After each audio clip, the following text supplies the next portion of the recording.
The views, comments, and opinions of the following program do not necessarily reflect those of Morris Media Studios, MorrisMediaLive.com, or its affiliates. Listener discretion is advised.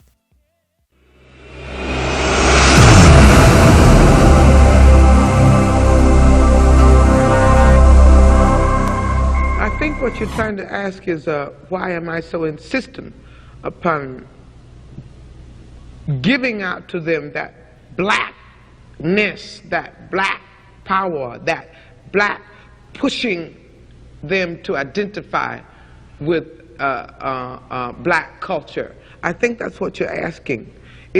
I have no choice over it. In the first place, to me, we are the most beautiful creatures in the whole world, black people. I mean that in every sense, outside and inside. And to me, we have a culture that is surpassed by no other civilization, but we don't know anything about it.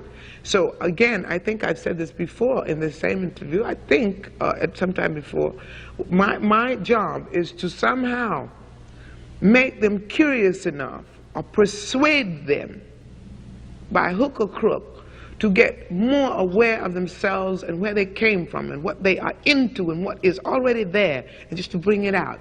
This is what compels me to compel them, and I will do it by whatever means necessary. Welcome to Melanated Politics. I'm Eric Clark. And I'm your boy, David Harper. Thank you so much for tuning in. It's been a long time. Check this out, y'all. Does Donald Trump really have coronavirus? If he does, cry me a river. Thank you so much for tuning in. Call in, not now, but right now, anytime during the show at 323-815-4204. As I said, it's been a long time. Mr. Harper, have you been, my dear brother? I've been tuned in, focused, ready to get this election started, ready to talk what's needed to be talked and discussed about for our community and generally for the world. I mean, melanated politics is politics for melanated people, but also to enlighten and educate folks that maybe otherwise been asleep. So let's get to it. Absolutely. Well, what's on the menu today, our dear sister, rest in peace, Breonna Taylor, and the Attorney General of Kentucky, that dog-faced rat snake in the grass, Daniel Cameron. We're going to break him down like an improper fraction at some point during the show. Also, the Supreme Court, the so-called the potential Supreme Court Justice, Amy Coney Barrett, obviously Mitch McConnell, he'll make sure she gets in there. We'll discuss how important the Supreme Court is, how just intertwined the Republican Party is at making sure that she gets in there and that they have the majority regarding the Supreme Court. So that's also on the menu. Now we have somebody else that's a snake in the grass we have to talk about. Obviously, it's Donald John Trump. Recently, he had a town hall meeting. Mm-hmm. Joe Biden had a town hall meeting. Mm-hmm. Why is that, Mr. Harper? Because Donald Trump refused to do a virtual debate. He refused to do a virtual debate. That's what it comes down to. And he still wants to control the narrative. There's one thing about Donald Trump is that he is a master of media manipulation, controlling the narrative. He had that knack. And distraction. He had that knack back in New York, and in NYC. Like in New York City, he basically spun the media every which way. Ask the exonerated five. Ask a lot of people that had issues with Donald Trump. And tried to rent an apartment from him that had too much melanin. Right, and that's the the New Jersey, Atlantic City casinos. So it is what it is. But you got to give him that. If anything, he knows how to manipulate the media and manipulate the narrative to how he wants it, and he's done it probably better than. That's one thing I'll say. He's probably done it better than anybody in history. Well, part of the brainwashing process is to actually repeat the same thing over and over and over and over again. As we said before on Melanated Politics, it's like a song. that we used to hear on the radio while we were driving down the street. It's like, man, I cannot stand that song, man. As we say in Northern California, man.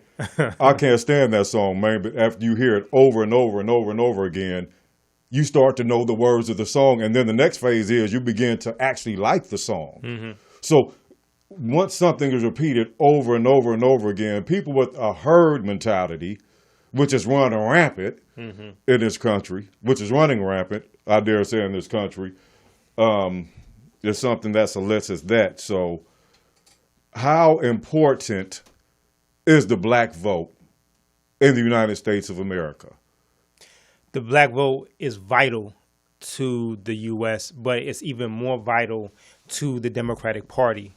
And it's extremely, extremely imperative that we vote, but we understand why and the importance of why we're voting and who we're voting for and what we're looking to help and improve and just affect us personally and just culturally, why we need to vote and what step of the voting takes and what it means actually. And this is the bigger thing, because you don't hear a lot of people say this, what it means if you don't vote. Okay. What does it mean for you if you don't vote? Oh, well, this is the thing also that we're also going to discuss with respect to voting and the history of voting in America. Does it solve everything? No. Mm-hmm. Okay, if every black man and woman of voting age went out there and voted right now, on my way back home, I still might get pulled over, no matter who's the president. Okay, and I mean get pulled over not because I had a busted tail light or my registration or my tags were insufficient or anything of that nature. It's because melanin. Okay, so does voting solve everything in our own personal everyday lives with respect to our survival? According to the laws of common sense, of course not. So we'll talk about that. We'll also talk about, as we said around this time last year, should we even just hold our vote hostage and say, you know what, until A, B, C, D, a law on police brutality, they get a lawsuit against them, they get stripped of everything they have if they get found guilty for doing something extreme. Reparations on the table, how we see fit. Because if you owe me some money, you're not going to dictate how the payment is going to come or what I do with the money. Okay, so we'll discuss the importance of voting, how much the Democrats actually need the black vote. Yes. The history of voting, yes, going back to Reconstruction, yes, and all the senators and congressmen who were melanated who actually got their foot in the door, and how 80% of black men in the late 1800s, 5 years after Reconstruction, actually voted in the Deep South. Now, going back, my brother, to Donald Trump and Joe Biden in their town hall meetings. Yes. The contrast was amazing. And I'm all about the eye test. So as far as the Trump-Biden drama in their town hall meetings, let's let our audience check that out for themselves. So DJ, go ahead and drop that track. Do you take a test every single day? No, but I take a lot of tests. Okay, and you don't know if you took a test the day of the debate? Possibly I did, possibly I didn't. If they vote out before the election, you are open to expanding the court? I'm open to considering what happens from that point on. Don't voters have a right to know where you stand? They do have a right to know where I stand, and they'll have a right to know where I stand before they vote. So you'll come out with a clear position before Election Day? Yes, depending on how they handle this. We were expected to lose. If you look at the original charts from original doctors who are respected by everybody, 2,200,000 people. That 2 million figure, though, is if you literally did nothing. People. We should be thinking about making it mandatory. How could you enforce that?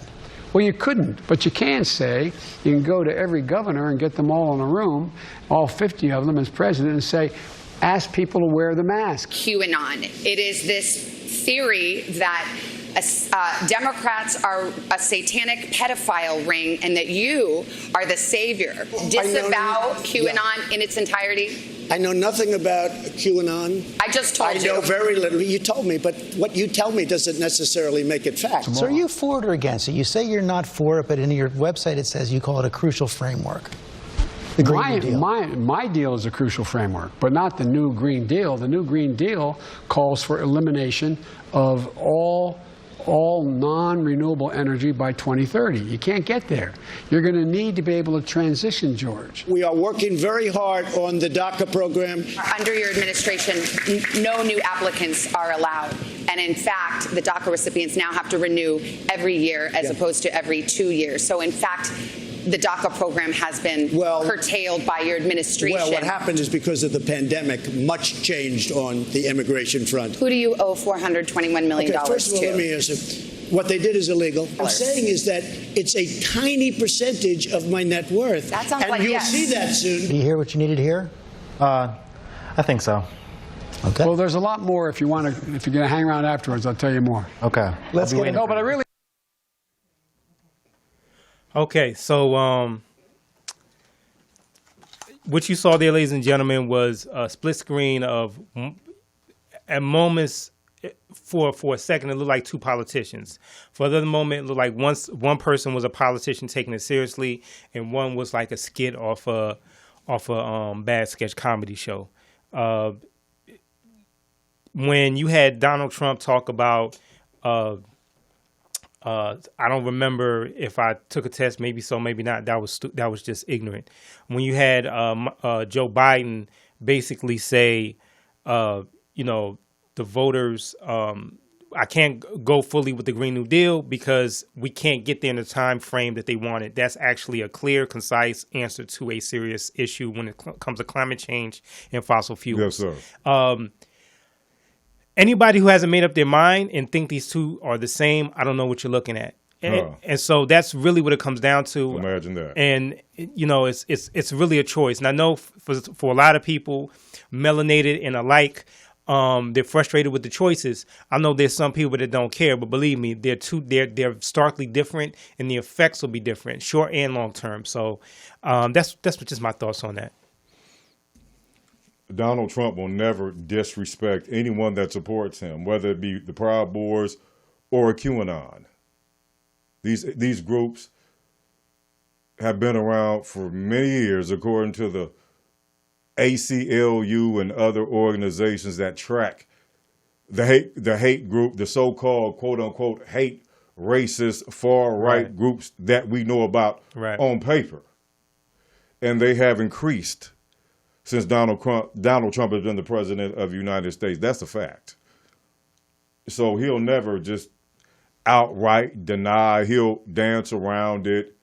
He'll play the games. He'll do his manipulation. He'll divert. Yes. As he always does. Yes. Because he's under investigation for paying $750 for taxes. Mm-hmm. I know people on GR, on SSI, that may pay more than $750. So as long as he has support of the big banks, the corporations, and his army of white supremacists that are in the woods right now with the AR-15s that are showing up in Michigan and Portland and that are harassing ready to kidnap governors, the American citizens, and have just been arrested for a plot to kidnap not only the governor of Michigan, but also the governor of, was it Vermont? It was the governor of either Vermont or Delaware, one of the two. The Vermont or Delaware, but we do know Michigan. The Proud Boys actually had some T-shirts made. Mm-hmm. Yeah. Stand up. Stand by. Stand up, stand by. Or stand down, however they put it. Well, the key word is stand. It wasn't sit. It wasn't sit. No, it's not. We're in a unique time, and again, it's important to understand what the stakes are. For some people, particularly in our community, don't feel that it'll matter, and which I can understand. I can't argue the fact of the discontent and the lack of activity that the Democratic Party in voting, or the active or people that feel like voting hasn't done anything for them. I can't say that they're wrong in certain cases, in a lot of cases, but in many cases, voting has protected us. Voting has steered us and given us stake in this election. And what I think what we're going to try to do on this platform is show how and why it's so important, and try to, yes, recognize the negative, but also accentuate the positive, yes, and the direction that we need to go in, not just as a country, but as a melanated community, as a melanated people. Absolutely. And we also have to hold the Democrats accountable. Absolutely.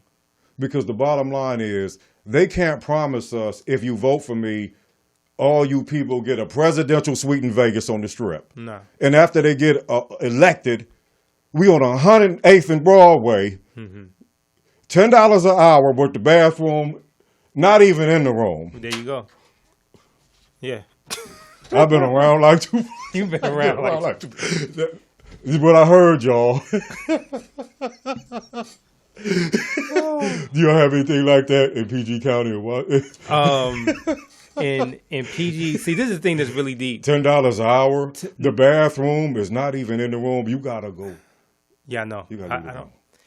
That's Will the Democrats get us one of those rooms, or will we get the presidential suite they have promised us for being in lines wrapped around the corner like we're at Magic Mountain in the state of Georgia and other places in the South where voter suppression and gerrymandering and redistricting is clearly reality, like 1 + 1 is 2. So Donald Trump, we know what he stands for. He's proud of that. It's not covert. No. He's straightforward. Whether I disagree with everything a man says, at least he had a man, at least he was man enough to look me in the eyes and tell me how I really felt. If you don't like me, tell me you don't like me, and I'll tell you I don't like you either. Well, Donald Trump is, I like you right now, but I dislike you maybe the next minute. But Yes. that's why I said he's a master of it. He's a master of saying, if it's off on Tuesday, he says, hey, I think cheeseburgers are the best burgers in the world. Everybody get a cheeseburger. And then on Wednesday, it's like, you know what? I think everybody should be vegan. Everybody should be vegan. And then he had a And parade. then he has a parade. He had a parade like he just won a Super Bowl. He knows. Waved, come on now. He knows he does that. But here's the thing that's really deep. How could you not be on this payroll though, Mr. Harper? His doctor said he no longer has the best, being overweight, being 75 years old, having a BMI, a body mass index, over 25. I mean, the reason why he's okay.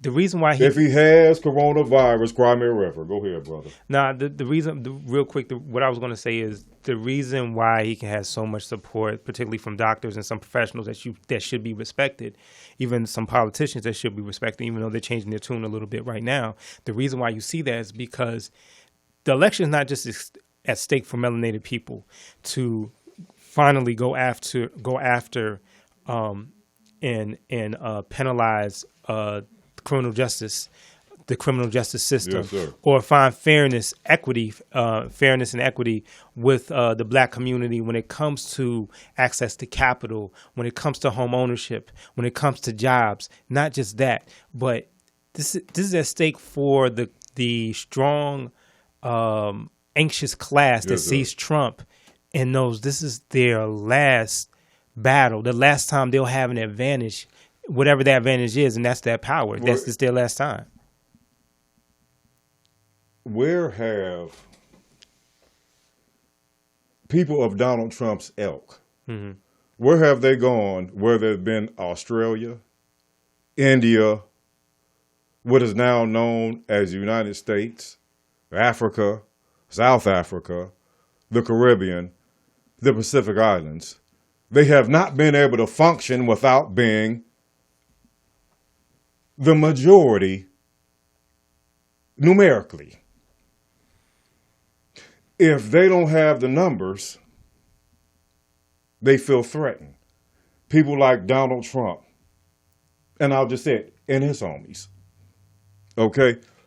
So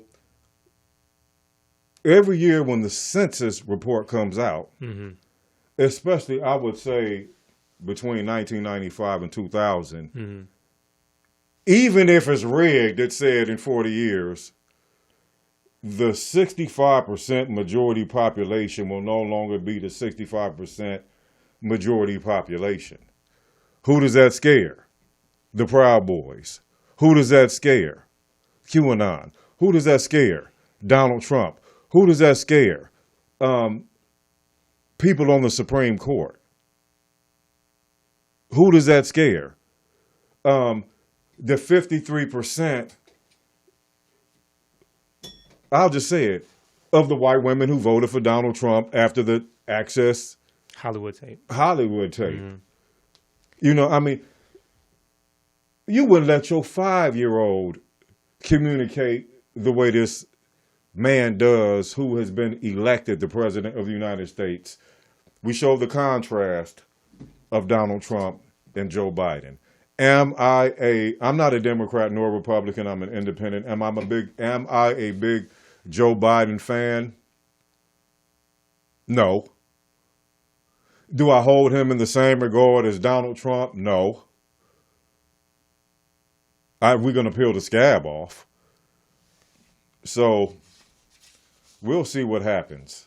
There's so much going on with this election. It's just merely a few days away, Mr. Harper. Yes, yes. They will go out. Donald Trump supporters and the Republicans, they will vote. Two things. This is a country stolen from native melanated people that didn't even agree with this being called the United States of America after the treaties were broken and you had the Trail of Tears and go to the Black Hills and get pushed out. And now you still have all these colleges with native. You steal someone's land and have the gall and the arrogance to name college mascots after the tribes you stole the land from. And you tell people to go back to your country. Look up the tribes in Georgia and Mississippi, y'all. Yeah. All these go back to your country people. Yeah. So, Donald Trump, Joe Biden, I still believe, it's just me, that Donald Trump will win. I believe that melanated people, we've talked about this before and you've disagreed. That's why I love my people, because we can disagree and still respect each other without any grudges. Without canceling each other. That's canceling each other. We don't. And like the greatest Laker and greatest basketball player ever, LeBron James, has said about him and AD. We're not jealous of each other. We're the same team. Our sons are going to be judged what me and you did in 2020. Absolutely. Come on now. Absolutely. But even if Joe Biden is elected and the Democrats retain the House of Representatives, if they don't snatch the Senate back from the Grand Wizard of the Kentucky Klan of the KKK, Mitch McConnell, he has the Confederate flags. They're out there, y'all. If the Democrats do not take over the Senate, then a lot of laws that you see melanated people expressing that should be passed, whether it's about police brutality or climate change or the economy or health care or foreign policy. If you don't get Mitch McConnell and his ilk out of the majority, out of being in the position of being the majority party in the Senate and make them the minority, and have, Chuck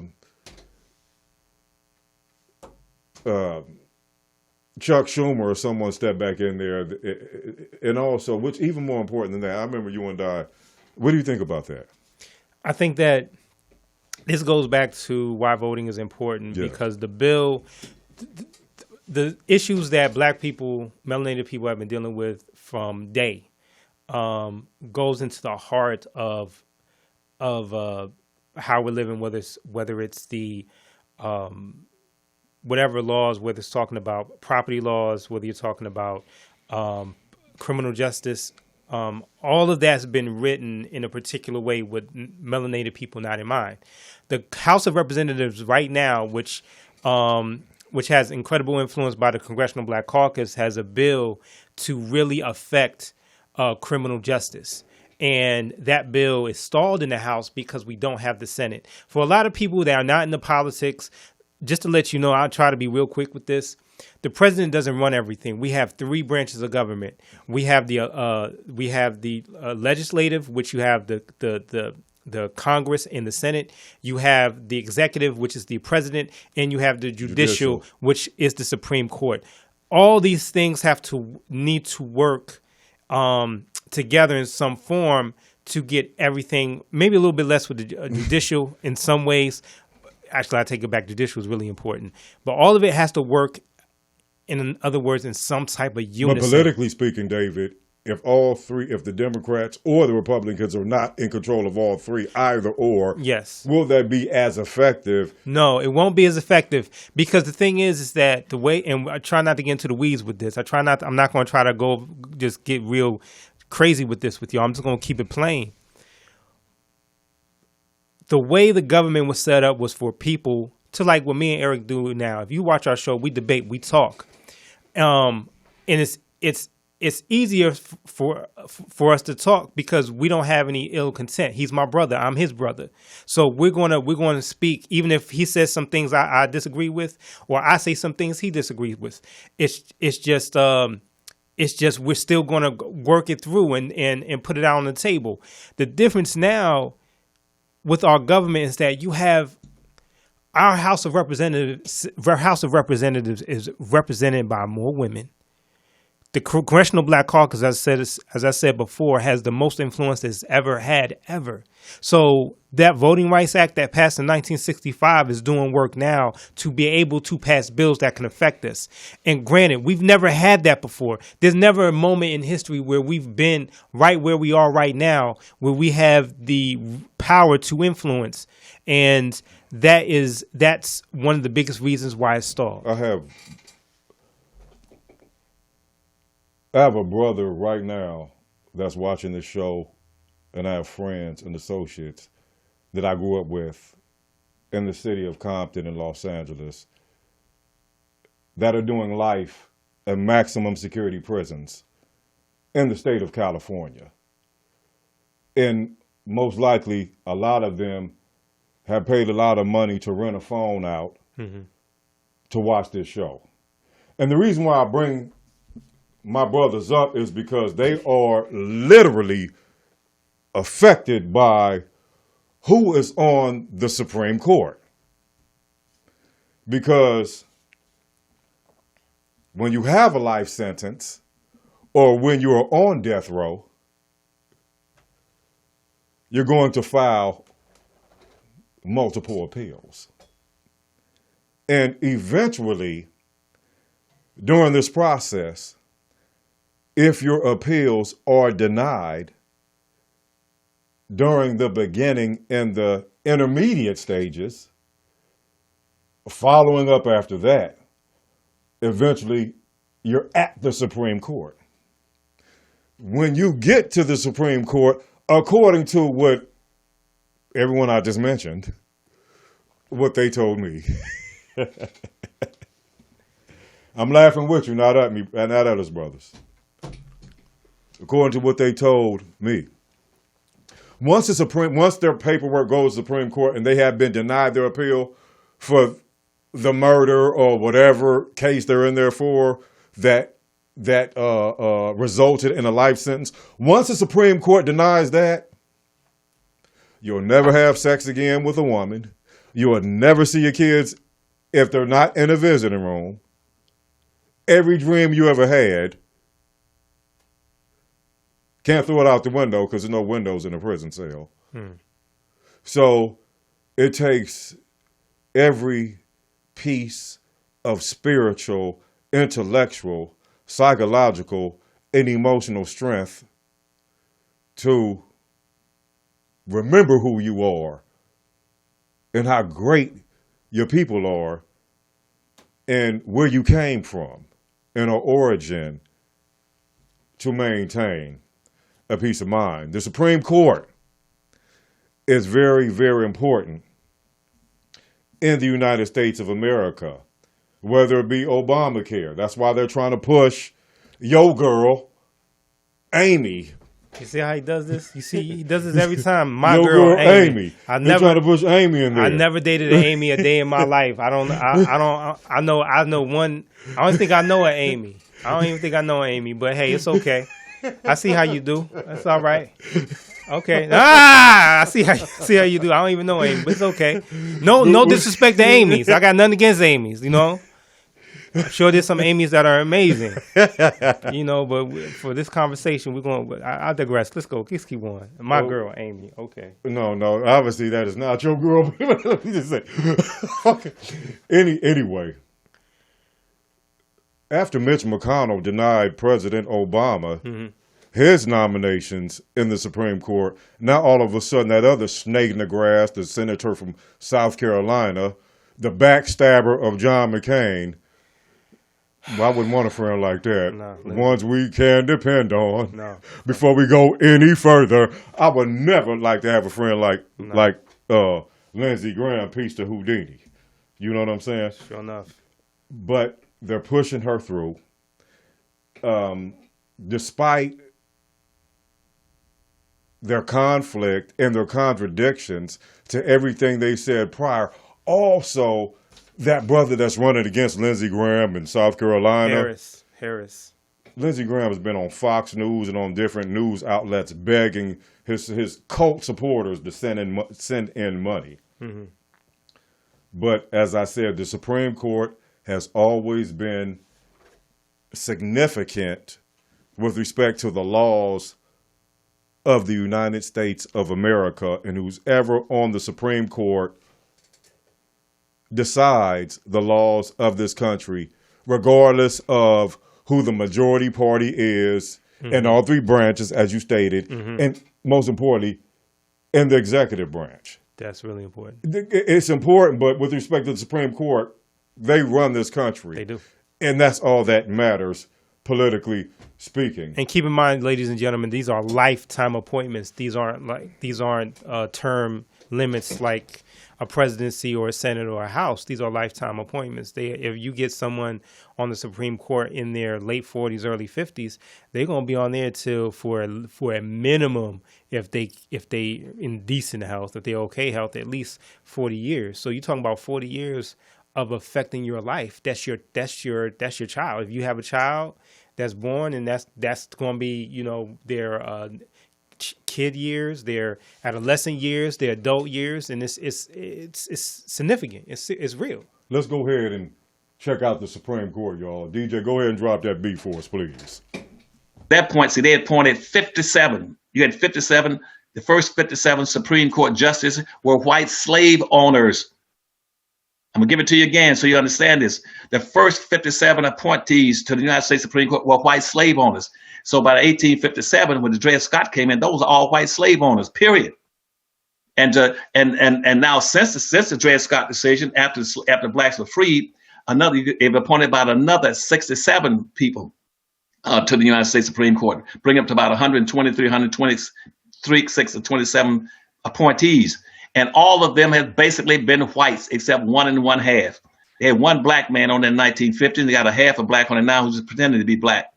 And so here's what you should be. Here's the point: is that what the Supreme Court was saying by appointing all whites, even at the present time, you got nine on the Supreme Court, 5 white men and 3 white women. And what they're saying is that justice will be dispensed for black folk in this country, whether it started in 1790 with slavery up to the present time, based on justice being viewed through the eyes of white men and the white Supreme Court. You understand that point? That's why, and so consequently, the people, you got black robes and white skin underneath it. Whites see justice for black folk through the eyes of white skin underneath black robes, and that's why up to the present time, if black folk had said, "Hey, this issue going on in the Supreme Court. It is discriminatory in every respect and moral for you to appoint 126, 127 people to the United States Supreme Court and only appoint one black person in all those years. And so they had made it a racial issue and said not only is it a racial issue, but go back and says if you look at every issue and every ruling by the United States Supreme Court, it's always been negative blacks. They've never ruled in favor of black folk. Some people might say, well, Dr. Astor, what about the 1954 Supreme Court? That was negative for black folk. They changed the desegregation law over to its social integration, which wiped black folk out and disintegrated blacks. Dr. Claude Anderson, one of the greatest minds. Yes, absolutely. In America. Absolutely. As a melanated brother. Man, peace to Dr. Claude Anderson. I'm proud to say that I have obtained so much wisdom and inner peace from reading his books, from watching this brother on television and on social media. That interview was conducted by Dr. Boyce Watkins, another brother that I try to watch every single show that brother puts out. Proud of you, Dr. Boyce Watkins. Dr. Claude Anderson, economic genius, has so many solutions to our people. And how he broke down the Supreme Court was absolutely fantastic. What he just said was not only, factually on point, but I hope people take that and understand why the Supreme Court, why that battle, and why our lives in a lot of ways we've been in this struggle, or like we've been spinning our tires. At the same time, we're supposed to be equal in this country. We're supposed to have rights in this country. But as Dr. Claude Anderson laid out, is that it's written through the prism of white folks of a certain ilk. I just want to stress that, white folks of a certain ilk. Because there are white folks like John Brown who's died for us. There are white folks that's been in this fight too. They've been, really, I'm talking about the few and far between that's really been in this fight. I'm not talking about these kind of faux social justice warriors that's on Twitter and everything. I'm talking about real people that's been in the trenches. Ain't no black people at their stores, at their gas station, in their neighborhood. Right. But I see what you're saying. But basically what I'm trying to say is that we have to understand our plight is to understand this country and what's in not just the way our laws have been written, but the way the Constitution was written, and why certain things right now are at a tipping point and aren't sustainable. But in order to really do that fight, because there's two things that's going on here. As black folks, which is amazing, which is great, we're having this conversation on what we should do to improve ourselves, regardless of the politics, on sticking together, pulling our resources together. And then there's a conversation, the political conversation. How do we exert our political will to this country where the laws, because this is where we live. You know what I mean? We don't live in a bubble in the Caribbean. We don't live somewhere where it's like this. So the next step, or the steps that should be taken, and hopefully it needs to be taken, is how do we flex our political muscle? And that's why this election is important, because some people are saying, hey, it won't matter. It will matter if Trump's in office. It will, because he follows those laws more in line with what Claude Anderson was talking about. And Biden's not perfect, but at the same time, that at least gives us a chance to change it. One of the reasons why a lot of black folks don't vote is because they feel like the system is rigged. Yes. Their personal lives won't change. They're not wrong. The Constitution is a pro-slavery document.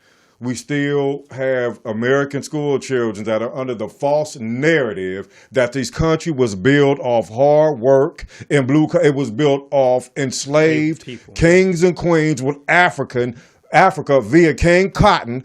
It's like a sack. You get the cotton and you serve the sack to the whole world. You get the tobacco and the free labor and you sell it to the whole world. If you try to escape, you hire the slave pursuers that now you call them the police. Okay? So it's a system that the Constitution protected. So all this America was built until this country one of the biggest problems with our people, and I don't like to use the word problems. I would say challenges. Challenges. There we go. We can't agree on anything. Mm-hmm. If we can't even agree that the sky is blue and the sun rises in the east and sets in the west, I mean, there are things that we can challenge each other on. Mm-hmm. But the reason why I feel like Donald Trump will be reelected, because I understand the power of loyalty. If Donald Trump called Barack Obama the N-word at 5 o'clock, they'll vote for him more. We have a lot of us who have all these reasons why we shouldn't vote. They're going to go vote, and they're going to suppress the vote because it's all about interpretation. To these people, voting is power. It's keeping their power. It's keeping their majority representation in Washington, D.C., and local politics and national politics, also in just the population of the U.S., because this country is based off of symbolism. How does it look? That's why they want former President Obama's name erased off everything. You don't think Donald Trump sat, not your girl, that girl. Thank you. Sat the Judge Amy Coney Barrett down and posed a few questions to her.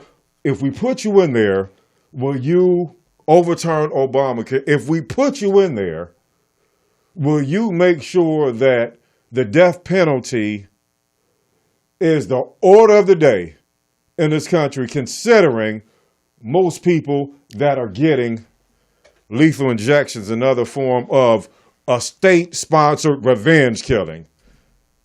And these Negroes got a nerve to talk about they forgive. Go commit a crime and see how many people show up after your death sentence, a lethal injection. So how many people show up at your trial? They're not going to forgive you. Right. Until you have the same mentality of those that are against you, we're like a dog chasing our tails regardless of who we vote for or who the president is. Facts. Can't argue the facts. Can't argue the facts there. Now the voting, the importance of voting, I've always been a history buff, brother. Mm-hmm. If you don't know where you came from, we don't know where we're going. I love that Nina Simone video in the beginning because I've always been acute. Eric, why are you reading all those black books? Why are you always talking to black stuff? Why is it black, black, black, black, black? You know what I say? Well, what you with your black blank? That's what you said? With your black blank? I didn't say blank. Okay, I just want to say it. But the whole thing about it is the history of voting in the United States of America, with respect to the black vote. Right. 5 years after slavery, during Reconstruction, 80% of all black men voted. Yes. So now it's like you have these commercials, these ads encouraging melanated men and women to go out there and vote. But as I said, the importance of the melanated vote and the history of voting in America has always been on the top of the menu for black issues in this country. So let's go ahead and take a look at the history of the importance of voting. Are we looking at the Black Lives Matter? Before that. I just played that with Dr. Claude Anderson. Well, we can, you know what, that kind of goes into it. So we probably definitely need to talk about the Tamika Mallory Black Lives Matter because that goes into voting. Yeah, the whole thing about Tamika Mallory with Black Lives Matter and how she talked about that dog-faced rat, snake in the grass, Attorney General, Danny Boy. Yeah, Danny Boy. That's really important because he got voted in. He got voted in, so that just shows the importance of why voting is important. That shows why voting is important. And in Kentucky in particular, you have a Democrat that's the governor, And then you have this. I was going to say something. Say it. You have Daniel Cameron, who's the Attorney General, who got voted in. Danny Boy. So yeah, I think that'd be good if we watch that. We show that clip to her. If you took a plastic butter knife from the 99-cent store and walked up to Daniel Cameron, the Attorney General, who has disgraced the memory of the innocent life of our Queen Breonna Taylor. If you just took a plastic butter knife and just scraped his wrist, and see, here's the other thing: you won't see melanin anymore, y'all. You know what I'm trying to say. For a lot of people don't know this. Daniel Cameron blocked the Supreme a juror from the testimony of Breonna Taylor. He blocked a jurist from speaking the truth, and he's in a very he's going to that next level of really being what Tamika Mallory called him. You know, he's not representative of our people at all. He's not even representative of truth in any fashion. So you know what he is? He one of them dudes where, like you see on Dumbest Criminals or First 48. He first 48. Hey, you know what? We go do something right now. We leave, David. Right? Hey, David, come behind them bushes, man. They caught us. Yeah, Daniel. Come from behind that tree. They caught us. Yeah, Daniel is a unique individual. But see, the thing that's going to be fascinating again. One, let me go back real quick. I don't think Trump is going to win at all. I've seen this movie before, and I'm not saying this to be light, ladies and gentlemen. I'm saying this because I've seen this movie before. But I'm gonna break it down. They didn't think he was going to win last time. They thought Hillary would win. Okay, so we had this conversation we thought Hillary would win. We did think Hillary would win, but one thing, and I personally can say this, the one thing I underestimated is how many people dislike Hillary Clinton. How many people dislike Hillary Clinton. And then but the reason why I feel like, because there's this movie called, it's two films that came out. Okay. There's one movie, now bear with me. Bear with me for a minute. If you have kids and, you know, if you in the comic books and everything, there's this movie called Infinity War, Avengers Infinity War. Donald Trump is like Thanos. You know, in Infinity War, the Avengers, the whole universe was divided. It was divided. And he got all them rings. He snapped half the universe. He won. And that was 2016.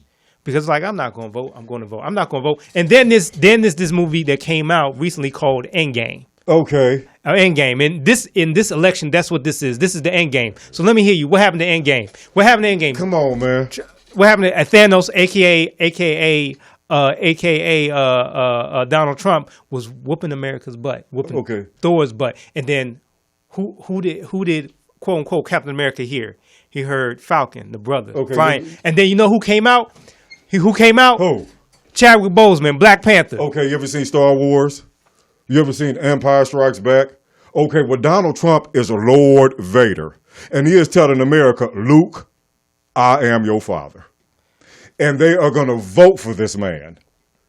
And they're going to get coronavirus. They went to a spreader event with no masks. When you look at a Donald Trump event, that's why people are wondering and asking, did this dude really have corona? Because you have people, they closer to him than on The Bachelor. Okay?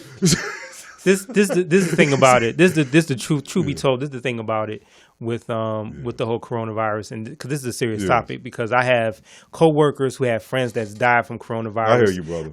So all of this corona talk, all of the talk about this pandemic that we're having, and the fact that it's not being taken seriously is indicative of why.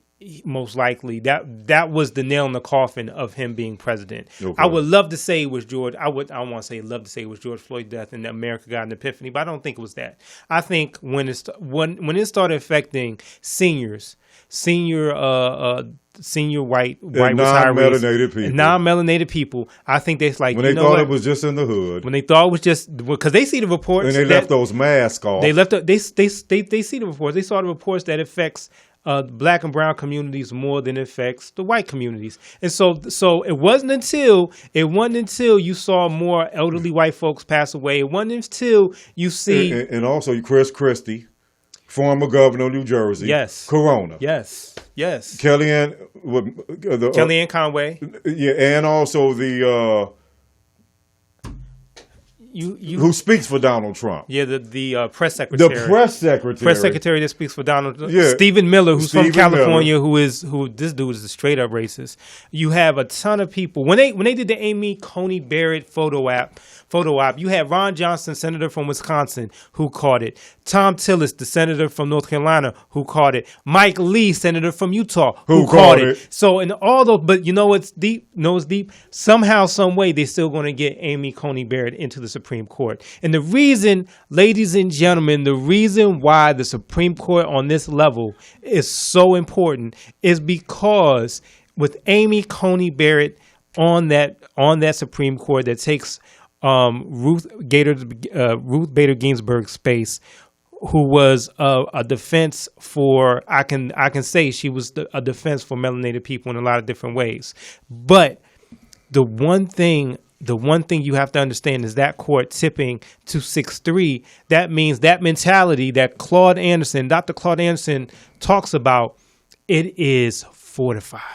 And that's why they continue to ask former Vice President Joe Biden, are you going to stack the courts? Because if the Democrats take over all three branches of government, they can actually say, we're going to nominate 2 or 3 new Supreme Court justices. So when these bills and these laws reach the Supreme Court, the Democrats will be the majority party in the Supreme Court. And let's just say this, because I know we say a lot about Democrats being the majority of the party, and there's people out there listening right now and watching right now that's saying, so what, Democrats? Because there's Democrats that lock me up. There's Democrats that let cop killers go. There's Democrats that did the 3 strikes. That did the 3 strikes. Joe Biden and Bill Clinton. Joe Biden, Bill Clinton, and then executed by Kamala Harris. I get that. But this is what you do have to understand.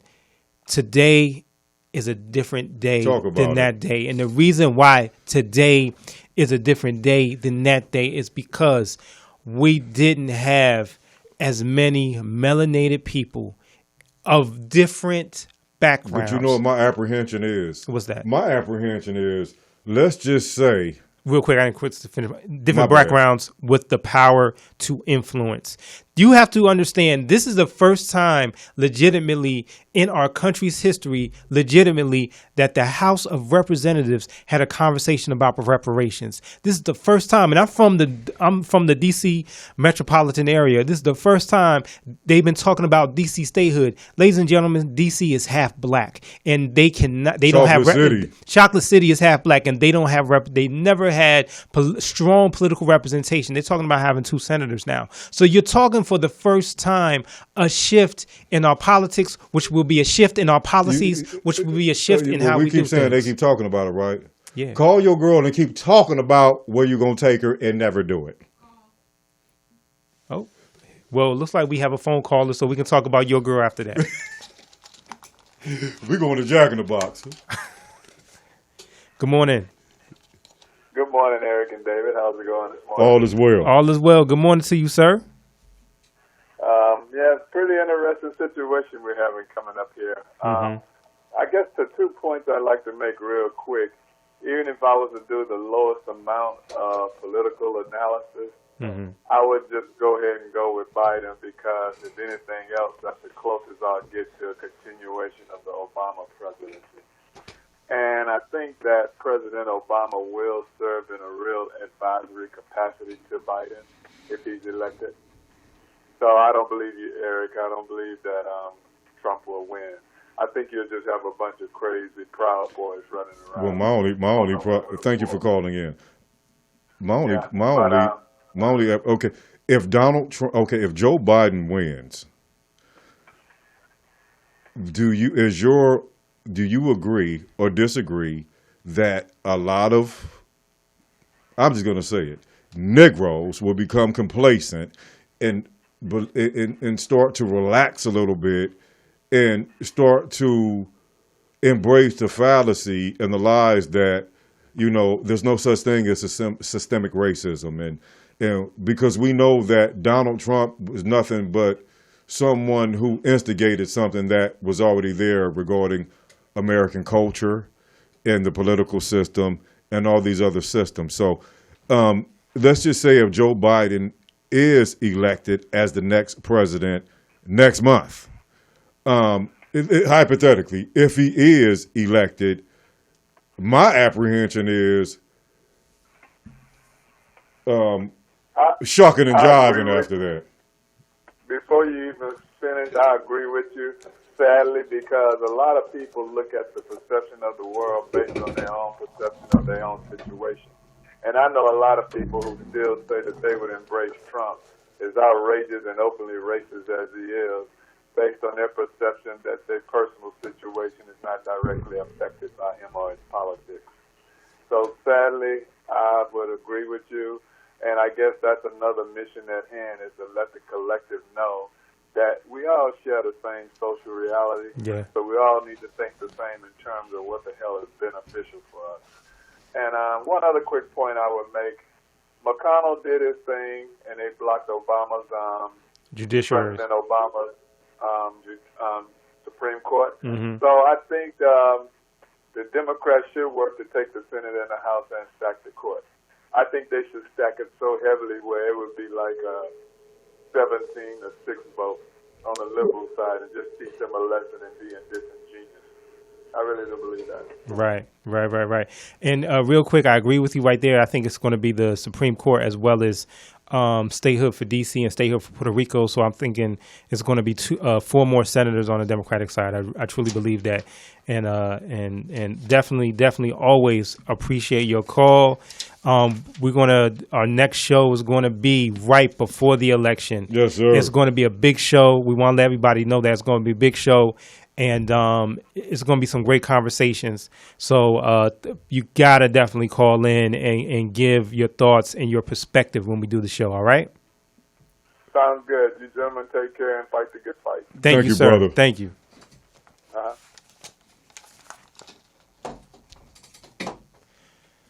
I agree with the point. I agree with him. I agree that, it's going to be different this time around. But I also agree that Democrats have to show and prove. This is a critical time, period. One last thing about the state, local, and national elections, how important the black vote is, how the Democratic Party is depending on the black vote to put Joe Biden and Kamala Harris over the top is very important. Also, going back to this dog-faced rat, snake in the grass, Attorney General Daniel Cameron from Kentucky, our queen, Tamika Mallory, slammed this dude. Yes, she did. And the reason why we like watching this video, because not only does this sister, this queen, Tamika Mallory, talk about this brother in detail with nothing else but the uncut truth. It's a lot of brothers out here like Kentucky Attorney General Daniel Cameron. Mm-hmm. So not only did she check Daniel Cameron, but she also checked all these brothers that have turned their backs on sisters like Breonna Taylor and on communities like where we're doing this show right now. So go ahead, Tamika Mallory. Tell us what you really think. Daniel Cameron is no different than the sellout Negroes that sold our people into slavery.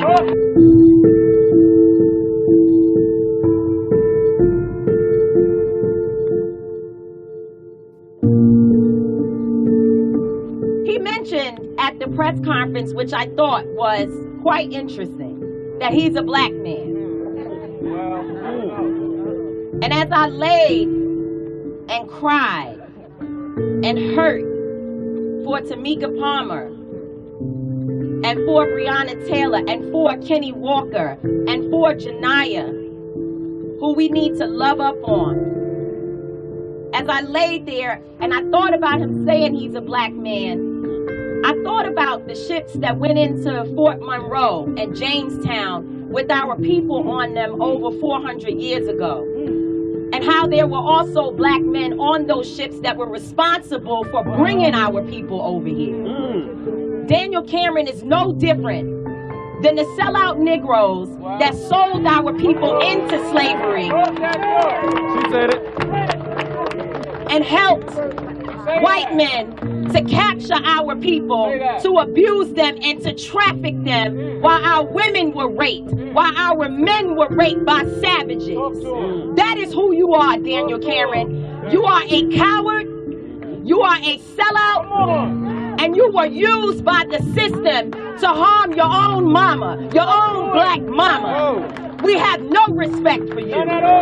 No respect for your black skin. Because all of our skin folk ain't our kin folk. And you do not belong to black people at all.